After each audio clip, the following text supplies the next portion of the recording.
প্রিয়া, প্রিয়া, তুই বাড়িতে আছো প্রিয়া? প্রিয়া, এভাবে ডাকাডাকি করতেছে কেন? ভাই কিন্তু বাড়িতে আছে।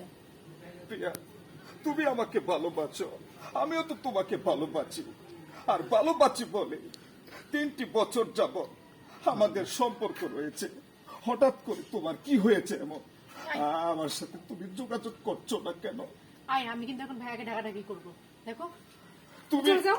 তুমি আমার আমার প্রেমকে অস্বীকার করো না। তুই আমি তোমাকে ছাড়া বাঁচবো না। ভাইয়া, ভাইয়া দেখো তো কে জানি আসছে, আমি চিনি না। তুমি তোমার ভাইয়াকে কেন ডাকতে? কি রে, কি হয়েছে? কে এই ছেলে? কে? আমি জানি না ভাইয়া, এই, দেখো তো। কি নাম তোমার? কোথায় থাকো? কেন আসছো? আর এখানে চিল্লাচিল্লি করতেছো কেন? হ্যাঁ, ভাইয়া, আমি একটি কথা বলতে চাই। কি বলতে আপনার চাও? সাথে তো আমার পরিচয় নেই। আপনি যদি প্রিয়ার বড় ভাই হন তাহলে শ্রদ্ধা করে আপনাকে আমি বলতে চাচ্ছি ভাইয়া, 3 বছর যাবৎ প্রিয়ার সাথে আমার প্রেমের সম্পর্ক, এখনো আমার সাথে যোগাযোগ রাখে না। আপনি যদি বিশ্বাস না করেন ওকে জিজ্ঞেস করে দেখেন ভাইয়া। কি রে, ও যা বলতেছে সব কি সত্যি? মানে ভাইয়া, মানে না মানে মনে করতেছিস কেন? ও কি মিথ্যে কথা বলছে? তুই আমার বোন হয়ে তুই এই ধরনের কাজ করতে পারলি?